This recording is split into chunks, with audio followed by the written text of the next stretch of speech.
The story starts off with our protagonist, Kotoba Sakai, a hardcore NEET with social anxiety and not much presence in other people's lives. He rarely leaves his house, but one day, he heads outside to the convenience store to get some groceries, only to find a robber attacking the store clerk, asking for her money. In usual cases, Kotoba would worry about his own life first, but his personality didn't allow him to leave the poor clerk's life in danger. And upon closer look, he notices the store clerk is Kasumi Kaide, his former classmate back from college, and apparently he also had a one-sided crush on her. He never thought he'd meet her in real life in a place like this. Kotoba hasn't spoken to her directly at all, so he doubts she'll recognize him. But even so, leaving all the reasons aside, Bro just charged in to save his crush and stepped between the robber and the girl.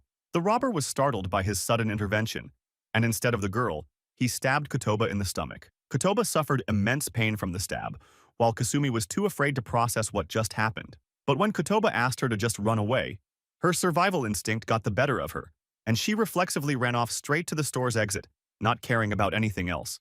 Kotoba died, with a strange satisfaction that at least, with this meaningless life of his, he saved someone's life and finally brought an end to his life with some meaning. But the very next moment, his soul was summoned by the goddess, only to hear it from her that unfortunately, Bro passed away for no reason because the woman he saved from that robber was supposed to die anytime soon by fate. Kotoba was stunned. He died a meaningless death after all. Even the goddess pities him and decides to give him some reward for his good intentions and actions, to bring a meaningful end to his life of a shut-in, who died protecting someone else. She knows how painful and lonely his life has been, and Kotoba, even though not want to admit it, doesn't have any other words to express his life other than one filled with loneliness, sorrow, and no spark at all. Goddess apologizes for making Bro recall the painful past, then moves on to give him a chance to reincarnate in another world, to live a life he could be satisfied with. Kotoba can't believe what he's hearing, and begs Goddess if he can really reincarnate. He would like to do so without any hesitation. Goddess agrees to reincarnate him, and on top of that, she chooses to grant him one special request. She asks Kotoba if he has anything he wishes for. Kotoba thinks since he died by being stabbed to death, he would like to have some power or strength, to not die so easily even if he has to become the strongest being in the world, so that he could protect ones he wants to, even if it demands being the strongest. The goddess doesn't see a hint of evil in him, so she grants his wish and asks him to prepare to be reborn into another world. Kotoba felt comforting warmth in the goddess magic, similar to being held by Mother, and he felt as though he had transcended humanity itself.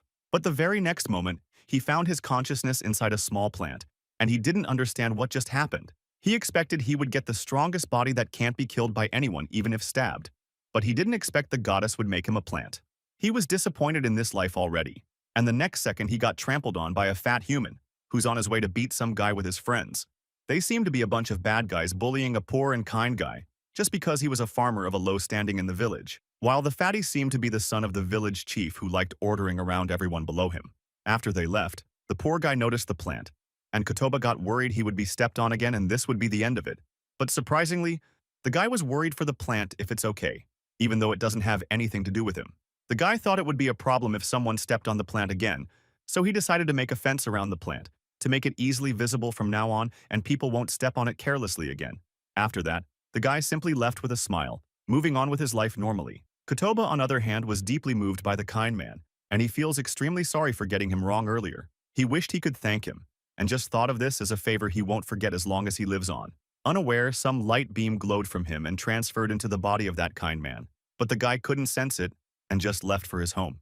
Now, within just a few hours, the heat of sunlight was becoming unbearable for the poor plant Kotoba, since there's no way for him to get any water like this, and if it keeps on, he might wither away from drought. He wished that would come to water him, as he almost bent down from the dried-up stem. Right then, a slime showed up in front of him, and when it saw the poor withering plant, it just sprinkled water over Kotoba, bringing him back to full of life and hydration. Kotoba was indebted to this kind slime, but he was a bit worried to see the slime getting smaller as he watered him. However, the slime still seemed happy for some reason, and Kotoba could see the slime was making some sacrifices to water him without caring of itself first. Thanks to slime, he was saved, and then the slime simply went away like a hero. Kotoba wished for the slime's happiness, and without him knowing, the same bright light rose from him and fell upon that slime. Since that day, the slime started coming to water Kotoba every day, and it kept replenishing its water somewhere every day, coming back with the same huge size and returning with the smaller body after watering him. It turns out that whenever the slime went to take some water for its own nourishment, it would always be reminded of the plant Kotoba, and out of his worry, the slime would always go back to water him every day. Meanwhile, around that time in the nearby village, the priest was holding the adult ceremony for the kids who turned adults this year. In this adult ceremony, they will be granted gifts by the gods and receive their skills. Depending on the skill one receives, they will choose their professions, and the kind boy from before was curious what kind of skill he'll get. Once the priest's prayer was finished, he asked the young ones to form a line before the crystal. The kind boy, Alto, got pushed by the same fatty from before, telling him not to be so much as hopeful to think he will really get a decent skill. He believes he himself will be the one to get the Sword Saint skill, and even at his ridiculous claim, Alto simply replies, "Sure," then moves on to the altar when his name is called. Alto placed his hand over the crystal, excited to see what skill and status he will receive. And soon enough, the crystal started glowing strangely and unleashed a light brighter than any other kid's turn, revealing his stats having the blessing of the World Tree, where whatever he will achieve, be it adventurer's experience points or money, it'll double.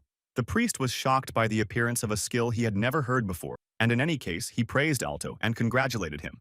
After which, he announced the appearance of such an amazing skill this year, World Tree's blessing, and Alto's parents were extremely happy. Their boy did a great job after all. Meanwhile, the fatty Gerudo was jealous of Alto's skill, and he boasted that he'll receive an even better skill. Priest asked Gerudo to step forward for his ceremony, and the fatty was shocked, only to see he was cursed with a negative 120% stats. He can't wrap his head around receiving such a devastating skill. And even his father, the village chief, was pissed at him for ruining his image in front of everyone. Later on, everyone left the church once the ceremony was done, and a girl, Alto's friend, went over to ask Alto if he was really planning on leaving the village and becoming an adventurer. Alto confirmed that is the case, hearing that she assured him he'll be fine out there for sure. Alto was excited and decided to give his skill a try, only to see a world tree mark appear on the back of his right palm. It confirms Alto's doubt that the small sapling growing in the forest was actually the world tree. He couldn't have hoped for anything better than this, and over the years, Alto grew up and became a renowned adventurer. By the time he decided to retire, 20 years had passed and Alto returned back to his hometown to settle down. Later on, he even had a son, to whom he shared the tale of how he got his divine skill from the blessing of a world tree growing out there in a nearby forest. And he taught his son to always be kind to everyone, especially to the world tree. Alto's son, Jiru, took his father's words to heart, after which Alto mentioned that he needs to go back to the world tree to rebuild the fence since it was a long time ago. He asked Jiru to head out first, and he'll follow in a bit. Jiru listened to his father and made his way to the forest to look for the world tree. Meanwhile, in the last 20 years, Kotoba has also grown a lot, and his height is around 2 meters now, deserving enough to be called a tree instead of a plant like back then. With this size, he is confident he won't be trampled on by anyone, but for some reason, he noticed his growth has slowed down considerably. Right then, Jiru arrived and saw the tree which should be the world tree mentioned by father. However, Kotoba had no clue why this guy was calling him World Tree. Jiru could see the fence around the World Tree is falling apart, so he needs to clean it up. Kotoba panicked. Just what is this human doing to his fence? As Jiru completely removed it and cleaned the area around it, Kotoba felt oppressed, since that fence was the sole thing aside from the slime that he had with him for these 20 years. Next thing he saw was Jiru praying to him, thanking him for the divine protection of his father. Now that Kotoba thinks about it, this boy does look similar to the kind boy from 20 years ago who built this fence. Maybe. He is the child of the boy back then. The idea hits his mind. Right then, Jiru was called out by a fatty, most likely the son of that previous fatty who got cursed. This fatty wanted to practice his sword on the tree behind Jiru, but Jiru was in the way. Jiru stepped up, protecting the tree and declaring he won't forgive such a thing and protect the world tree, who will surely become a huge tree in size one day. The fatty found it absurd to think that scrawny tree could be world tree. He grabs Jiru by collar and tells him to get out of the way before he crushes him first. As the fatty raised his sword, Jiru showed quick agility and dodged his sword, then picked up a wooden stick to fight back. He made it clear to the fatty to stop, and he didn't really wish to fight. But the fatty didn't stop, so he fought back and managed to make him drop his weapon. The fatty was shocked by his defeat, but even so, he didn't wish to stop and take revenge for it by punching Jiru. Right then, someone told both of them to stop. It was Alto, the well-respected adventurer in the town, and Alto made it clear to Fatty not to touch the tree. He taught them the lesson to respect nature, otherwise he'll provoke the wrath of nature. The Fatty was pissed, so he just left for home while Alto called out Jiru and praised him for using the sword techniques he taught him to defend the world tree. After that, they built Kotoba a new fence, and he was really happy by their good deed. He wished them happiness, but he wondered why they were calling him World Tree. Ever since they left, Kotoba's life returned to peace once again, but he is still worried about his slow growth as a tree. He is extremely bored, since he has nothing to look forward to like this. Then a huge slime appeared and started watering him, as if it was a command, and Kotoba realized it was the same slime from back then. The slime has also grown a lot in the past, and Kotoba was thankful for everything the slime kept doing for him. Not just that, he also noticed the slime brought its kids as well. And just like their mother, the small slimes also started watering him from the sides. Kotoba was quite impressed by the slime's efforts, and after taking turns for a while, they finished watering him and he won't have to worry about water shortages anymore. Over several years, Kotoba grew 3 meters further, but then he still came to notice a halt in his growth, making him wonder if this place lacks nutrients.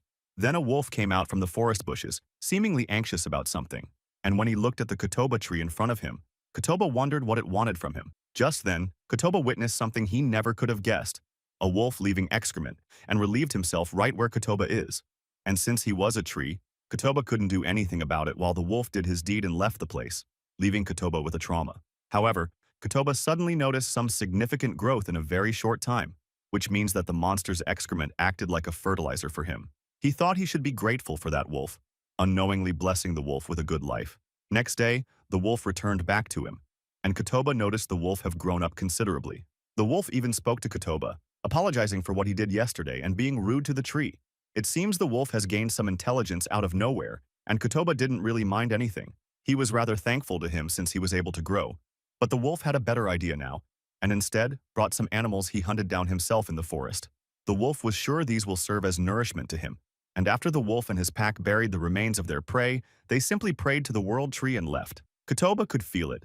The monster's corpses worked nicely as nutrient supplement, and wolves came by often to leave more of them. Thanks to them, Kotoba kept growing nicely, and after a while he got a new friend, a spider who took home in the tree. Kotoba has finally grown above 7 meters, and one day some humans came by around him. Kotoba was feeling proud of his large height now, and he thought these humans must be from the same village of Alto, so they should be safe. But when the old man told him to cut down the tree for wood, Kotoba was stunned, not expecting his end to come like this.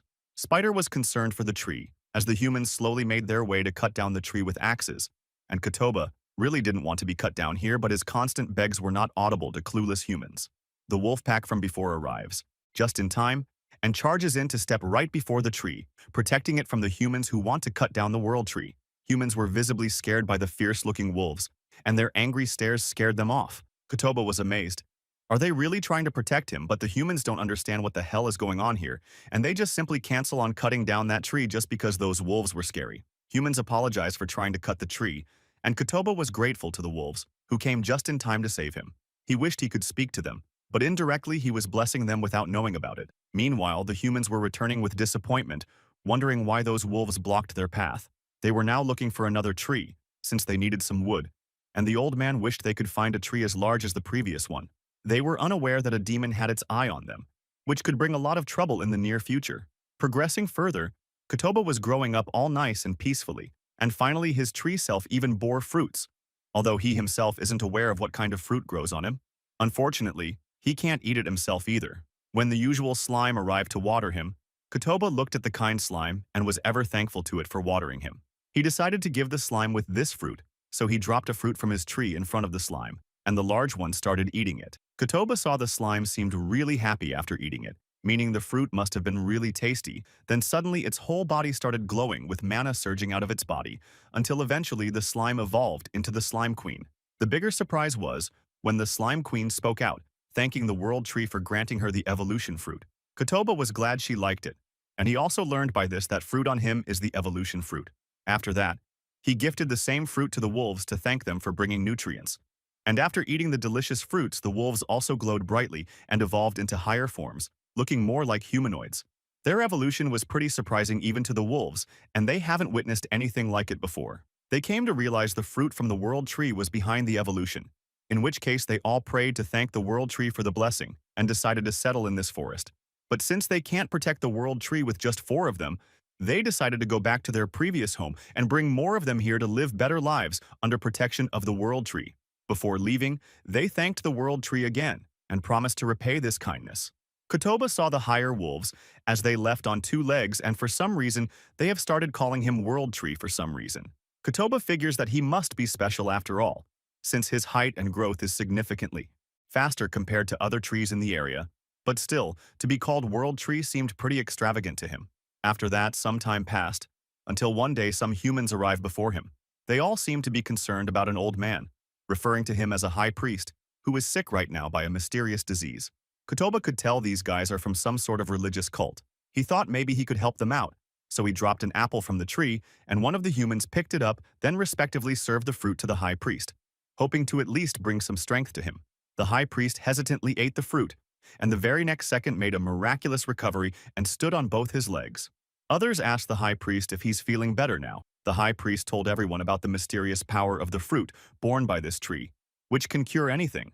It makes him think this tree must be the divine tree mentioned in scriptures, so they all started worshipping the tree religiously. Kotoba thought these guys were being dramatic, and he's just glad he saved that old man's life. As he saw them leaving, Kotoba saw the religious crest behind their back of outfits. A few days later, a forest lizard passed by from there and tried one of the fruits dropped on the ground.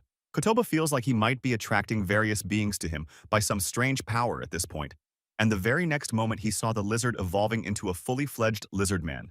The lizard man seemed very generous towards the world tree, since he was extremely hungry and starving before this. As thanks, he pulled out something from his mouth, and claims it may not be much, but he will leave it as thanks here before the world tree. Kotoba was clueless. Then, the lizard man explained, it's a dragon-night gemstone, which is created inside a lizard man's body. It's a special magical mineral, and after giving it to him, the lizard man thanked again to the world tree and left from there, promising to return here someday. However, Kotoba thought even if the lizardman left that gemstone there, it was practically useless to him. And besides, he is more curious about what is this world tree in this world, and where exactly people learn that he's a world tree. He decided to just leave things for now and see how they play out. And at a much later time, a strange man arrived before him. The strange man asked the tree respectfully if he could have this gemstone here, and Kotoba didn't mind it at all. The merchant started crying and narrated his story starting with his name Makuro, a merchant, and he was betrayed by his fellow caravan and was abandoned in this forest. However, now that he received these two precious things here, the world tree fruit and the gemstone, he feels like he got some divine protection over him, and with that, he took the gemstone, feeling grateful within his heart. After that, Makuro went to a human town, where he got the stone. Appraised, and when it was discovered to be the legendary Dragon Knight gemstone, chaos erupted and everyone wanted to buy it. Makuro decided to have her status checked again, and she noticed she received the blessing of the world tree, giving her abundant luck and status. He was extremely delighted upon the realization that the tree was indeed the world tree, just like she expected, and later on, she went back to the world tree, Kotoba, to thank him and also share a piece of good news with him. That Makuro has bought this whole land around this place, and from now on, he will be the one to protect the world tree, as a way to repay the favor from the world tree for granting him divine protection. Kotoba liked the good intentions of Makuro, feeling thankful to her in return, and soon enough, Makuro had his men place a signboard in front of the world tree for any human to not dare cut this tree here. Makuro wished the world tree would keep on watching over him in the future, and ever since that day, the merchant's private army started patrolling the area regularly and took good care of the whole area around him. But the peace didn't last long when some humans suddenly arrived and started digging around the world tree. It was the people from the religious cult of the same high priest who was saved by the divine fruit earlier. Kotoba wanted them to stop, but the high priest wanted to take the world tree back to HQ and cherish the world tree there, keeping it all for themselves. When Makuro and his men arrived, they shouted at the religious cult people and they chased out those cult bastards, declaring this land is private property of Makuro Merchant Company. After they chased them out, Kotoba was thankful for Makuro protecting him, and with that, he could live in peace for a while. Eventually, it was around winter time, and Kotoba has grown even bigger compared to last time. However, never in his life he thought that cold actually bothers the trees, and he's finding that out in a harsh way. Moreover, he was also troubled by the bugs taking house in his tree body. If it was a cute bug, he wouldn't have minded it. But these creepy insects feel gross moving around his body, but he can't do anything about it. He wished he could do something. Then the spider came out from above the tree and solved his problem by hunting down all the bugs on his body. Kotoba came to know it's a cave spider, and this cave spider has been a really good ally to him since day one. Usually, they live in caves, according to what Kotoba heard from other humans. So he was curious why this one is out here of all places. But that aside, he can't thank this cave spider enough, because this spider takes care of the bugs for him. He gifted the spider with a fruit, and after the spider ate it, it evolved into a forest spider and started spreading its spider web around the whole tree like a cloth. Kotoba was genuinely even more thankful to this spider, and he wished the spider would keep on living with him forever. As the winter progressed, harsh snowstorms passed through, and one day, an unexpected bunch of monsters appeared from the forest. It was a group of goblins, including around dozens of them, and surprisingly, they had one goblin amongst them who could talk. And when the leader of goblins looked at the tree, he felt like this tree had a divine aura to it and could sense a mysterious power from it. Thus, he decided to build a new village here right away, and Kotoba wasn't sure if that would be a good or a bad thing. Over time, the goblins started working on collecting wood from the nearby trees to make their houses from it. By the way they were working around him, he figured they wouldn't be cutting him down after all, and would actually be keeping him in the center of their village. As long as he won't be cut, he's fine with it. And since they all seem to be working so hard on it, he decided to lend a hand as well by dropping one of his branches for the goblins. The goblin leader was amazed by the world tree dropping a branch for them, which means he was welcoming them in its own way. Anyway, this was good news, and they collected the wolf branch and saved it to use in the most useful way. They made every house in the village with normal wood, and as for the leader's house, it was made by the tree from the world tree. Kotoba could see the quality of wood of his own branch was significantly better than other trees, and that's why goblins made the village leader's house from it, to use it in the most precious way they thought.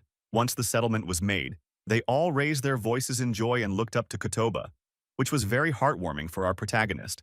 They celebrated the joyful occasion of their new home, and after the celebration, the goblins dropped some of their liquor near the foundation of the world tree. Kotoba could drink the liquor through his roots and was delighted by the taste of delicious liquor. The village development progressed smoothly, and since they had troubles with food in initial times, Kotoba would drop fruits for them from time to time, and the goblins would love the fruit by the world tree and munch on them happily. By eating the fruits, though, everyone in the village eventually evolved into greater goblins, and even the low-ranked goblins could speak now. And with their evolution, they have taken more human-like forms, unlike their past self, which was shorter with poor builds. And as for female goblins, all of them had good figures and were cute enough to be considered ordinary just like humans. The male goblins with robust build worked on all heavyweight tasks, making him think they resemble orcs more than goblins at this point. Around every night, goblins would always dance around and eat together like a festival, and Kotoba would look forward to it. Not just that, but the spiders also lived on his tree, and they got along with the goblins just fine, benefiting each other mutually without fighting. The spider would enjoy the tree without feeling uncomfortable at all, and one day, the goblins were surprised when they came to meet the spider like usual, only to find out she had transformed into a more evolved form and became Arachne. Now, she could also speak as well, and have ordinary communication with the goblins who could already speak by this point. They talked something out with each other, and Kotoba found it fun witnessing their conversation. Later on, it was concrete now for Arachne and her little spiders to live above the tree, while the goblins would live below. Goblins would trade their liquor with Arachne in exchange for clothes she weaved, and she also made futons for them. And goblins also made them tree houses, which kept their situation win-win for both sides, while the village kept developing further each day. Since Kotoba had some free time, he decided to name the goblins, and for leader goblin, he just named him Linda. The strongest goblin was named Gonza, the cutest one named Henri, who was interested in weaving with Arachne. The goblin with the biggest chest was named Kurin. The shortest goblin was named Gobchin. Peaceful days passed by like that, and before Kotoba knew it, there were many lives around this little village with him as center. However, the goblins still couldn't come up with a solution for the food situation, and Gonza stated the cause for it was because the monsters around here were all strong, which makes it hard for them to hunt them. They can't think of what they should do now, because at this rate the food situation will only keep worsening over time. Kotoba figures he might be the cause of this, since for the last few years he had been giving fruits to monsters around here, which evolved them for their own good, even having humanoid forms and evolved abilities, making them hard to hunt. Unknowingly, he ended up messing up with the ecosystem of this forest, and even if he wants to do something for them, he can't move from here. He tried to see if he could move, and ultimately his roots moved slightly, which gave him some idea. Kotoba controlled one of the roots to grow towards the surface, and once it was out, he wished if only this root could turn into some other vegetable. He thought of a daikon, and the root really transformed into one unexpectedly, opening his eyes to more of his powers. He decided to try making strawberries by same method, and it worked. It was seriously amazing, and he could help out the goblin villagers by manipulating his roots underground and making various vegetables for them. After several days passed, the vegetables he grew were discovered by the villagers. They thought if these vegetables are the blessing of the world tree, and after some observation, They took some bites of the vegetables and confirmed they were not just edible but also extremely delicious at that. They quickly spread the word of tasty vegetables to others, and the goblins started cooking the vegetables for food since that day, solving their food problems. Everyone welcomed the delicious veggies provided by the world tree itself, and Kotoba was glad he could help the goblins back for everything they did for him. With the food problems solved, goblins started improving their agriculture to farm more vegetables. In a very short time, they developed quite a bit. Whenever they celebrated, they would now also leave some soup made by the vegetables for the world tree. Right then, one of the goblins came in a hurry to report to the chief that one of them, Henri, hadn't returned yet, and it seems the neighboring goblin settlement had captured her. Gonza was extremely pissed off, and the village chief was worried for her safety. Linda wanted to solve this matter peacefully, so he calmed down Gonza first before heading out to check things out. Kotoba, the world tree, thought Henri was surely cute, so he can understand why other goblins kidnapped her. Right then, Arachne went to village chief Linda, expressing that she would also like to come with him to get Henri back. Linda asked everyone to gather and prepare to head to another village, with both options in mind, to try and resolve this peacefully or resort to violence if needed. Kotoba was worried if they would be all right, or would have to fight out. The night came and passed, while everyone was out, and next day, the village chief returned with Henri completely safe. Kotoba noticed they seemed to have taken some tough measures after all, since Arachne was dragging along some captured goblins by thread. They begged for forgiveness, claiming that the monsters out in the forest have become too strong for them to handle, so they just kidnapped her to demand for food. But Gonza couldn't look past what they did. While Linda agrees with the goblins and their food trouble, Henri states these goblins and their village are having a really hard time out there, so she requests the village chief if they can help them somehow. Linda figures if they won't commit a crime again, they can help them out by taking them in their village, since they needed more hands anyway in the fields. Later in the night, everyone celebrated Henri's return home with another festival, and Linda and others were genuinely glad in the celebration. Kotoba noticed these goblins just hold a festival for every little thing, and they must have held this celebration to cheer up Henri. After this festival, Gonza was called out by Henri, and she confessed her love to him. And man, our loner Kotoba just wished he could move away from here. But well, that's how things are, and it was a little bit fun to see goblins make love, so it's fine in the end. Later on, slimes were back, and as usual, they came here to water the world tree. Goblins welcome slimes with proper respect, and it seems they understand slimes are doing this for world tree's sake. Goblins thanked Slime for the great work, and Kotoba was glad these guys were on each other's good side, since he won't be able to sort their dispute even if he wants to. But something strange happened irrelevant to these things. When a goblin child was sitting by world tree's side, and if he recalls correctly, he named her Miyako. He wondered if she needed something, but unexpectedly, Miyako responded she didn't need anything. It caught Kotoba off guard, as the kid just replied as if she could understand him. He confirmed his suspicion and tried asking her if she could hear him. Miyako responded again with an affirmation, and she added that she could not only hear him, but also see his human shape and soul within. Now that Kotoba was sure this child could hear him, he wondered why only she could, not other goblins. Miyako doesn't know the answer to that, but probably magic wavelength might have something to do with it. Kotoba didn't think even magic power would have wavelengths, although ever since goblins settled here, he could feel his growth accelerating, probably because he had been absorbing a tiny amount of magic power from them. Miyako thinks that could be the reason why, and Kotoba thinks if she can hear him, he would be able to converse with everyone. She asks if the world tree really wants to talk with everyone. Kotoba replies, surely he would love to, since he's bored and had no one to talk to all these years. He could only spend his time watching others, so Miyako asked if she should interpret his words to others. Thus, he appointed Miyako as the shrine maiden of the world tree. When the village chief heard about this from Miyako, he asked if she means it and is not lying. Miyako shouted she really can hear the world tree, in which case he wanted to test it by asking the world tree, if she is speaking the truth, then drop a fruit. Kotoba dropped a fruit for real and it fell on Linda's head, confirming his doubt that she could really converse with the world tree after all. In that case, he should tell everyone about this and asks the world tree if that's okay with him. Miyako interprets it as okay by him, after which Linda went to make the preparations and gathered everyone in a meeting. Miyako sat down on a stage, and Linda announced they'll start the exchange meeting with the world tree. Linda asks world tree if he has any questions for them. Kotoba talks to Miyako, and after hearing him, she turns to ask Linda what happened to Gonza and Henri, but he didn't know who the world tree was referring to. So first he had Miyako explain to everyone that the world trees had given them names. Linda was honored to hear that and asked what his name was. Through Miyako, Kotoba shared everyone's names, and starting with Linda, everyone else was also pleased upon hearing their names. and they could see how convenient it was to have names like that. Now, he asked, through Miyako what happened between Gonza and Henri. They felt nervous, and Miyako just shared World Tree's message for them to live happily ever after. And thus, with this new discovery and changes, everyone was at peace. Next day, one of the goblins brought an orc with him to the village, and when the village chief saw him, he welcomed Benjamin back home and asked about what happened to his arm when there was a bandage. Benjamin mentioned he just scratched it when the prey was struggling, and moreover he brought an orc with him, as it seemed to be lost in the forest alone. The orc could speak, and claims he, Ode, was lost, got saved by Benjamin, now wants to work here. Linda welcomed the orc gladly, since orcs were known to have high strength and were hard to find. He took the orc in and guided him to the World Tree to introduce him, and after he explained the situation to Kotoba, the orc Ode was welcomed by other goblins as well. Miyako mentioned finding an orc was rare, since they aren't as common as goblins, but unfortunately they are stupid and can't manage their tribes because of that. They could serve well in roles as bodyguards, but no matter what, they can't win against higher species due to their low intelligence. So, they can coexist together with goblins, and that's why this orc here, Ode, would like to work with goblins from now on. Linda wanted to give a name to the orc, Orugu, and he asked World Tree if it sounds good.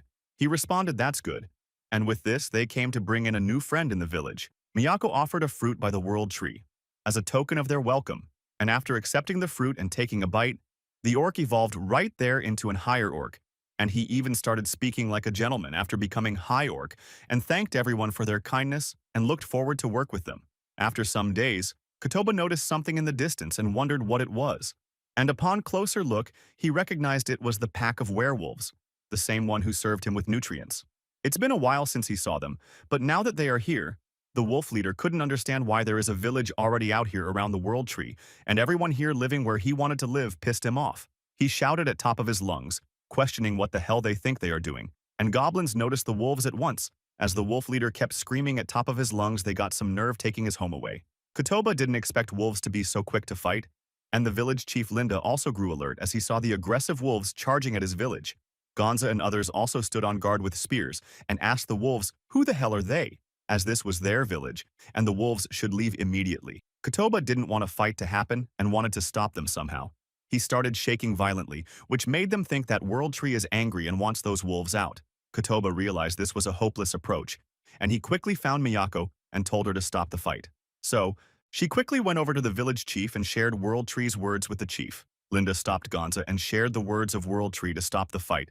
But even though they stopped and lowered their weapons at his words, the werewolves were different and hard to converse with. The wolf leader asked them, just what the hell are they saying by claiming to hear World Tree, asking them if they are just spouting nonsense because they are scared. In werewolf eyes, he thinks those goblins are just parasites feeding off the World Tree. Right then, a child from the wolves' side stated that the child over there on the goblin's side is right, and the World Tree doesn't want them to fight. It seems the World Tree can be heard by that girl over there as well. And the wolf girl explained that the girl over there is the shrine maiden of the World Tree and can hear him. The wolf leader asked the child if she can also understand what the World Tree is saying, being confused at first, then eventually understanding the situation. Kotoba was glad werewolves had someone on their side who could hear him out as well, making him wonder if there could be more people who could hear them. For now, the wolves and goblins met each other peacefully, and Kotoba had the girls interpret the message that fighting was bad.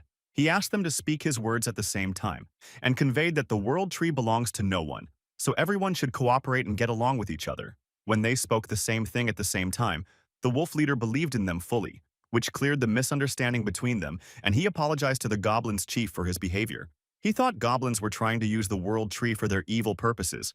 Linda replied, that's not the case at all, and he is also sorry for being rude to wolves before. He welcomed the werewolves to the village, after which they made amends with each other, and the chiefs had a meeting at Linda's house. After discussing things with each other, the werewolf chief made up his mind to live peacefully with the goblins in this very same village and protect the World Tree with everyone. Everyone liked this outcome, especially Kotoba, and later that night, he saw the goblins holding a welcome party for the wolves. He was glad they made peace, even though it started off on a bad note, and now the village structure looked something like this, after the werewolves joined them. He named the werewolves leader as Wolfram, and the werewolf children as Mimiko.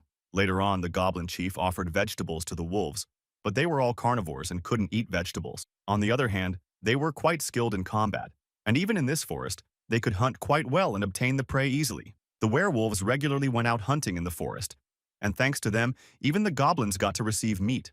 With the unparalleled combat skills of werewolves and the architectural skills and other stuff goblins could offer, it was a win-win situation for both parties. And moreover, Arachne provided them with futons and clothes. The werewolves had thick fur, but still they appreciated warm clothings. And just like this, the village kept prospering for a while as a multi-species village. And soon, the slimes arrived as well to water the world tree. And this time, it seems the slime queen has evolved further and taken a humanoid form. She claims it's been a while since she came here, but the village has already changed significantly. The villagers asked her if she needed something. She introduced herself as the slime girl who had been giving water to the world tree. She asked the wolves if they live here as well, and the village chief recognized the slime queen from before. After confirming she was indeed an ally, they let her in the village, saying sorry for not knowing she was a benefactor to the world tree. Kotoba still recalls that slime was the first one to give him water, and it seems she has evolved into a human slime this time. He remembers the name he had thought for her, Catherine, and the village chief Linda welcomed her and asked her if she needed anything. Catherine simply wanted to live here as well, and Linda was fine with it. Catherine claims she could provide them with various things like cleaning up filth or decomposing toxins. So, with Catherine leading the slimes, they all received a warm welcome in the village. Kotoba actually liked her staying, since he owed her a lot. Soon enough, the goblin chief had a house prepared for Catherine and other slimes. Wolves would ask her to join them on fishing. And just like that, she and other slimes fit in the village without any troubles and got along well with everyone. Kotoba's village was only growing more and more with new residents coming once in a while, making the village livelier. Meanwhile, the villagers were unaware they were being observed by some humans, and they seemed pretty okay with all the monsters living there, and they think they should report everything's fine to the Lord Mukuro. However, just then a shady bunch of men attacked, and the guard got wounded by the dagger, then asked those people who they were. Guards know whatever the case, these guys must be up to no good. And a fight erupted between them, and the girl opened up a path for them with fire magic and lost the trail with smokescreen. Their priority right now was to report the danger to Lord Makaro, while those shady guys seemed to belong to the very same cult from before, here to steal the world tree. They wanted to quickly take the world tree for them before someone else does, even if it requires them to fight whoever comes in their way. The high priest also wanted to showcase their strength to that merchant Makaro, who intervened in their plans before, and this time he vowed to let anyone get near to that world tree. He ordered his disciples to launch an ambush to conquer the world tree, after which they made their way towards the tree, and soon enough came across something unexpected when they saw a monster's village out there. Linda questioned these men about what they want from here, warning them if they come any closer, they'll suffer consequences. The high priest declared war on the monsters, saying such filth must not be allowed near the world tree. As they charged towards the monsters, Gonza asked the chief what they should do, since the world tree did not belong to anyone. But since those humans seemed up to no good, Linda ordered all guards to stop those humans from advancing any further. The orc advanced to fight the incoming humans, and the cult guys were caught off guard by a high orc present here. It wasn't the only surprise, as the very next moment they were attacked by the werewolves, and Arachne as well, and together their forces proved to be far stronger. The high priest realized they were overwhelmed by the monsters, so he ordered retreat, and the monsters came out victorious in this fight. Miyako told everyone they did great, and passed on a message to Kotoba that he had something to say to everyone. First off, he thanked everyone for protecting him from those weird people, and Linda claimed it's nothing at all, it's natural, they will protect the world tree. And it's also thanks to the world tree telling Miyako that they managed to prepare for the battle. Kotoba earlier heard the sounds of fighting when Makaro's guards clashed with those cult guys, and thanks to that, he got alerted before the danger arrived. But it seems they have attracted the attention of the wrong people, as those cult bastards would keep coming and creating trouble for them like this. He wishes they would just give up and leave them alone. The morning after repelling the cult guys, Makaro and her people arrived. Kotoba let everyone know beforehand that he's not an enemy, so they don't have to be cautious around him. Linda and others didn't act hostile towards him and asked simply what he wanted. Makaro raised hands to let them know he meant no harm, and Linda, the village chief, wanted to hear the reason for his coming. Makaro stated it makes him happy that everyone here is guarding the world tree, and he is also one of those saved by the world tree in the past and is on their side. Thus, like them, he is also one of the protectors of the world tree, and they could also see the signboard set up by him. Moreover, this whole land here falls under his jurisdiction, and he has also posted guards around this land to protect it from people like those cult guys who attacked yesterday. Linda got the gist of everything and asked if she was a keeping eye on them as well. Makaro replied he was indeed aware of this village beforehand. Since they all seemed to be protecting the world tree, he simply chose to not interfere with them. Makaro didn't make an appearance before, because he didn't want to scare them off, since he is a human and they are monsters, But yesterday one of his guys on lookout was attacked and got injured. It seems those cult guys would only keep troubling them and probably return with greater strength next time. Thus, Makuro wanted to cooperate with everyone else here to make sure to have better defenses next time and work together in saving the world tree. Linda didn't see anything bad in Makuro's proposal, but he wanted to know if there's anything else in it that would benefit them. He expressed honestly that he didn't want to be deceived by humans, in which case Makuro took out a pouch and asked Linda to smell the scent. Linda could smell something peculiar, and Makuro told him it's pepper, a spice that's sold in human markets. And since they are traded in human places, monsters don't have a way to enter the towns and don't have any money either, and can't access the markets in any way. So Makuro asked Linda if he would like to strike a deal with him, since he, as a merchant, can make trades happen between this village and the market, and he is sure it'll help in developing the village further. Linda thinks it's an interesting proposal but wants to know what's in it for Makuro to look for so much, since monsters don't have much to trade. Makuro defined there are indeed many things they can trade, as werewolves have high hunting abilities, and they could sell things like fur and other materials from the hunted prey. Other than that, goblins can farm vegetables and trade them. Slimes can sell water purified by them, which is quite precious in human markets, and it's quite hard for them to procure it as well. Arachne can sell clothes and fabric made by her, which are known for being high quality, and from all these examples, Makuro is sure the monsters have understood how valuable this village is. Linda agreed to deal with Makuro, and they shook hands to finalize their trustworthy relationship. He wanted to continue talking further at his place, so he guided Makuro and others there. Later on, Makuro also paid a visit to the World Tree, and she saw Miyako and asked curiously who she was. Linda explained that this girl is a shrine maiden who can communicate with the World Tree, and Miyako mentioned that the World Tree wants to talk to Makuro. Makuro was excited to hear that and wanted to hear what World Tree had to say. Firstly, Makuro thanked World Tree for helping him back then, and it's thanks to him that Makuro was able to become a great merchant and wanted to repay the favor back someday. Kotoba replies it's him who should be thanking Makuro, and he has already been repaid more than enough when Makuro put up a signboard protecting him from cult guys. He was thankful for all of that. And as for the guy who got injured while protecting him, Kotoba wanted to give a fruit to the guy. After eating it, the guard healed instantly and thanked the World Tree for his kindness. Other than that, Kotoba wanted to ask Makuro if he predicted this outcome, which is why he never interfered with the village, in hopes of becoming a good trading partner with villagers one day, and also make it easier to protect World Trees as well. Makuro replied he didn't really think that far into the future, and after conversing a bit, Makuro said bye to the villagers and took his leave, looking forward to trade with the villagers in future.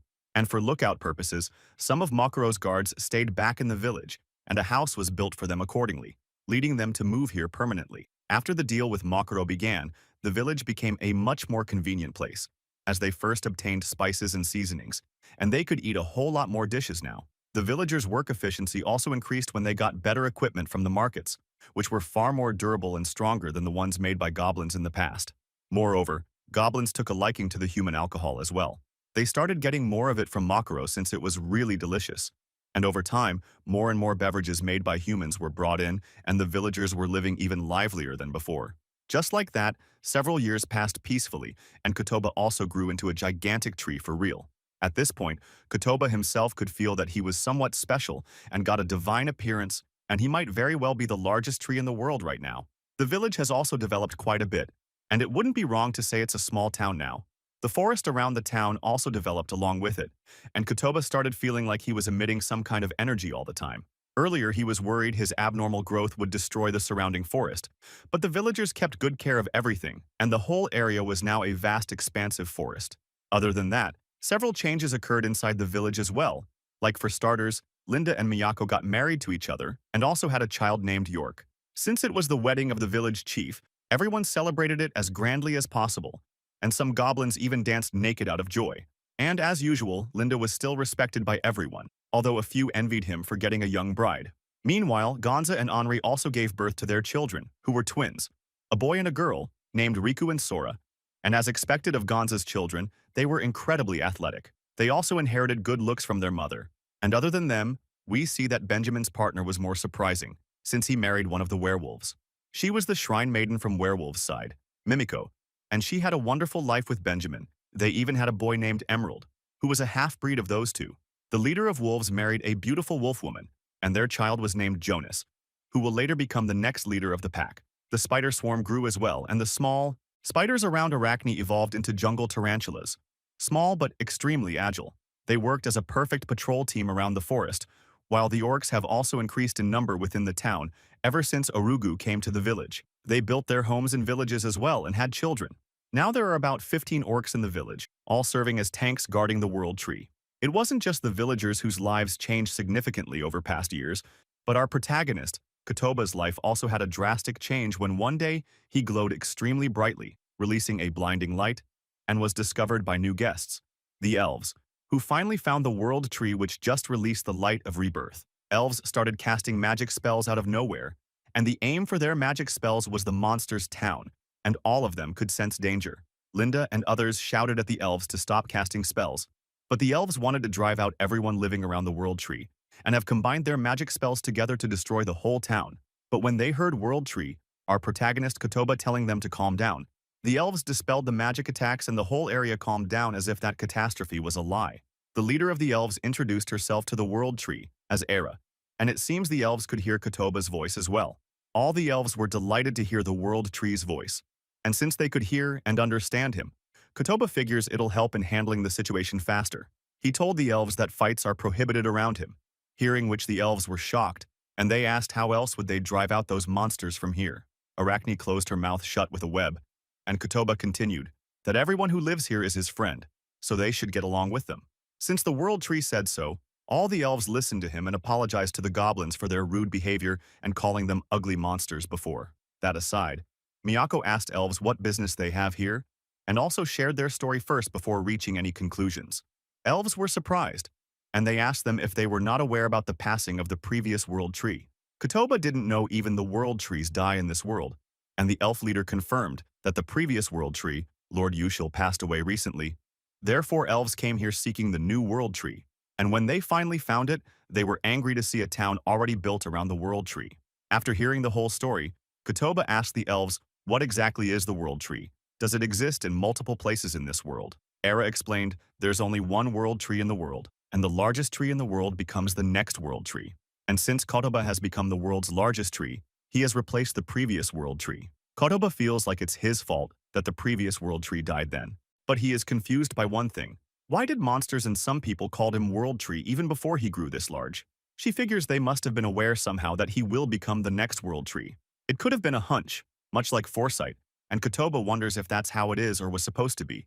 But either way, he feels guilty about it. Then Era mentioned the world tree isn't entirely to blame, since that is just the principle of this world that if a new world tree appears, the previous one will either go away. And that's also why the elves are here now and wish to stay with the world tree. Kotoba had no problem with that, but he asked goblins if they were okay with it. Miyako replied they were also fine with it, since they can't drive away the elves, who have always been known as followers of the world tree. In that case, Kotoba told them to take care of each other, and thus elves joined the village as well, becoming their new allies, and they also knew a lot about the world tree that even Kotoba doesn't know about yet. Firstly, she proceeded to introduce all the elves one by one, but since all the elves had a similar name, it was hard to remember for him. Moreover, their faces didn't look much different than others, so he can't tell them apart by looks either. The elves were wise and skilled in magic, so Kotoba's worries about them having trouble getting along with others were solved pretty easily when they began helping out others with magic. They were also pretty amazed by the uses of magic, as they can not only preserve fresh meat with ice magic, but also handle drying the laundry with wind magic. However, the number of houses in the village lacked housing enough for elves, so for a while, Linda asked them if they could stay in the gathering hall for some time. Era asked if they lack houses. Why not just build another one? But Linda can't have it done so quickly, since making a house would require some time, like several days. But Era actually meant why don't they have the world tree build a house for them, since it would be a simple matter with his powers. She requested the world tree to help them out with housing, but even if she said that, Kotoba wasn't sure what he should do. He wonders if she wants him to shed a branch or something, which made Era realize that World Tree is still unaware of his abilities. She mentioned building a house with his powers is a simple task, and even the previous World Tree could make various things instantly. Kotoba didn't know how he could do that, and when he asked her for some tips, she added that the previous World Tree used its roots to create various things, even producing entire houses with it. Kotoba felt dumbfounded, as he never knew he could do something like that as well, and until now, he has only used his roots to create vegetables. He now gets the idea he could transform them into more things other than vegetables, in which case he should give it a try. He put some strength into his roots, and once the roots surfaced, he tried crafting a whole house with it, and slowly but surely, he managed to build a simple house with his alien imagination. Villagers were amazed by the world tree's powers, building a house in an instant like that, but after a few seconds, the newly built house broke down because it was too weak since Kotoba wasn't used to making them. Era states his ability might be incomplete right now, and it's fine. Since even the previous world tree failed at creating things first, it means Kotoba still has plenty of room for growth, and his imagination might play a crucial role in him building those complex things. He was a little bit sad that his first creation broke down so easily like that, and he wanted to be of help to everyone. He was genuinely sorry at his failure, but Linda assured the world tree it's not his fault. And actually, this house isn't useless at all because they could use the materials from it to rebuild the house themselves. And it will also take way less time than usual thanks to help received from World Tree. Kotoba figures he's right, but he wanted to give it another try. Linda observed the World Tree in action, while being sure they could use World Tree's help to fasten up the process of making houses and get done with them within a few hours. Kotoba summoned more roots to make houses for elves, and after the houses collapsed, the goblins used the materials to quickly rebuild the houses with stronger build, and finished the whole process pretty quickly. At the end, Kotoba also figured out how to use his ability, to the point he hardly needed help from goblins anymore, and he was able to create more complex houses. Eventually, he created a villa-type house by himself, and Linda and others were amazed he created such a nice house which would have taken them even longer than usual ones. Almost instantly, Era thanked the World Tree for making houses for them, and now she wanted to take a bath. But when she asked Linda where's the bathroom, Linda asked her back what is a bath actually. His reply left her in shambles, and she erupted like a volcano. How come they don't have any baths in this town? Linda reasoned it should be enough to bathe in the river, but that only made Era think that everyone in this town must be kinda dirty, which made the females a little bit self-conscious. Era requested the World Tree to make a bathhouse for them immediately, and Kotoba knew what a bathhouse was, so he didn't mind listening to her request. He imagined the same way he built the houses before, by summoning materials at first, and Era handled supervising everyone how to create the bath. With elves, the heavy lifting tasks were done pretty smoothly thanks to magic, and the last part was to get hot water, which was also solved by elves with their magic. After several hours passed, the large bathhouse was completed by night, and when villagers entered the bathhouse, they were astonished by the luxurious view of the bath, imagining just how good it would feel to bathe here. Era told them to help themselves and enter the bath to check it out, assuring they would definitely never bath in a river again, not even think of it. After they tried taking a dip in the bath, Linda and Wolfram felt extremely relieved, as if their whole body became non-functional due to extreme relaxation. Kotoba could look down in the baths, where everyone was having fun in the mixed baths, and he wished he could take a bath in the hot spring as well. Just like that, the day came to a peaceful end, with smiles on everyone's faces. Afterwards, the elves called out World Tree and thanked him for helping them out the whole day. She also poured in some hot water in front of his roots to provide some rest to the World Tree. After they watered Kotoba with some hot water, he felt actually relieved and happy to be reborn like this. The next day, Kotoba kind of felt tired, which must have been because he overexerted himself yesterday. But that was all worth it, since the elves were happy, and he did learn a lot about himself as well. He also noticed that he must be using a lot of roots recently, enough that he could feel his height get a little shorter than the previous day. But thinking it must be his imagination, he just brushed it off and thought of using his powers conservatively from now on and get used to them quickly. Later on, the elves brought out their speciality, the elven liquor, and the sweet aroma coming from it made everyone wanting to drink it so bad. They all liked the taste of it as well, although the rumors stated that elves' drinks require a little bit of elves' saliva. But Kotoba figures it doesn't matter since they all are so beautiful, and even Slime Queen seemed to be fond of the elven liquor. It was said to have anti-aging and longevity effects. Kotoba was glad, since the more kinds of liquor they have, the better it'll be, and the more fun everyone will have as well. Now, he was pleased by the increasing number of people in the town, and he recalled their numbers and species, including where they live. Even the humans from Makaro's place have gotten used to living with monsters, while Arachne doesn't come up much in any conversations or matters, mostly because she lives up high on the tree and doesn't interact much with others. And as one of her hobbies, she creates clothes and offers them to the World Tree in her own way, which makes her happy. At this point, she rarely visits the town a few times in a year, mostly in festivals, and speaking of festivals, reminds him that elves pray to him every evening without missing a single day. He wondered why they did that, and he could feel some magic from them flowing into the World Tree. He asked them what they are praying so hard for, since he doesn't think anything will happen even if they keep at it.